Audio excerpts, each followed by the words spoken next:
Hi, my name is Martha Hernandez, and today I will be discussing the possibility of a U.S. company expanding into a foreign country, and the things that the U.S. company would have to know about the country.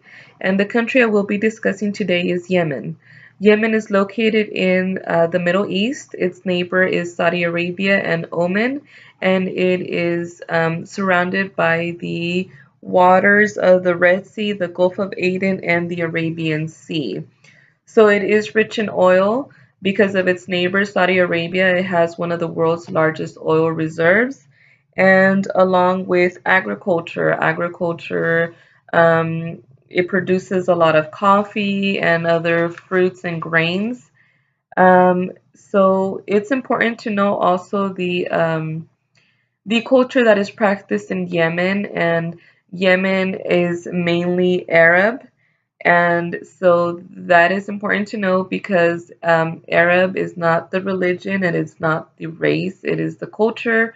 And so they focus a lot on respect and having to trust the people that they deal with.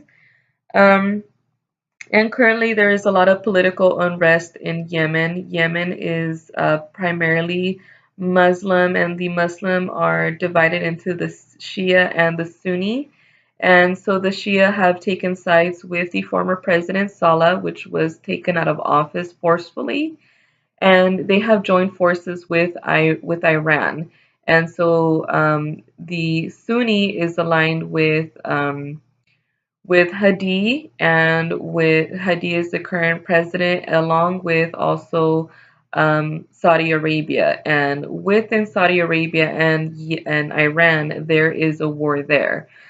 So Yemen is caught between the division of the Muslim and also the war between Iran and Saudi Arabia. And so that is currently causing a lot of damage to the country. It finds itself with food shortages and medicine shortages. According to BBC, a child dies every 10 minutes from preventable causes because of the fact that food and medicine are not being delivered, and there is no production coming out of Yemen. Yemen finds itself in an economic crisis because there is no production and no access to food or medicine. The U.S. company should take into consideration the investment laws and the investment opportunities that there are in Yemen.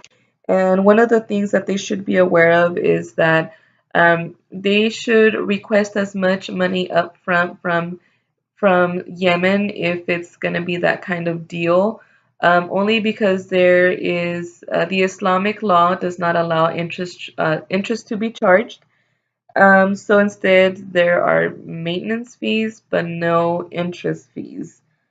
Um, so the Bureau of Economic and Business Affairs does state that there is corruption in Yemen, and also there are contradictory laws as far as to ownership of foreign of the land from foreign countries or foreign companies. So currently there is a negative 4.2 GDP growth in Yemen, according to the CIA, and that is partly due because of the trade deficit. So again, Yemen is not producing its own resources. It's needing to get money from other countries, or is needing to get sources brought in from another country, but it's not exporting, it's not producing, it's not growing. So money is not being held in the country, and it's halting any economic progress in Yemen. So for a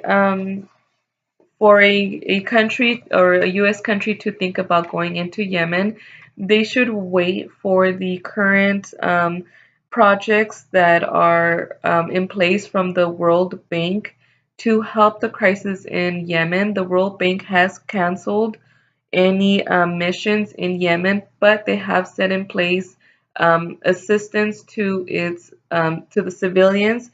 And so before the U.S.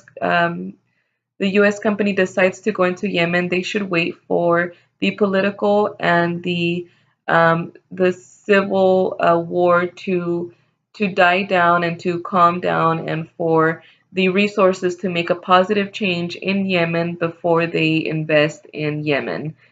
Thank you so much for your attention today.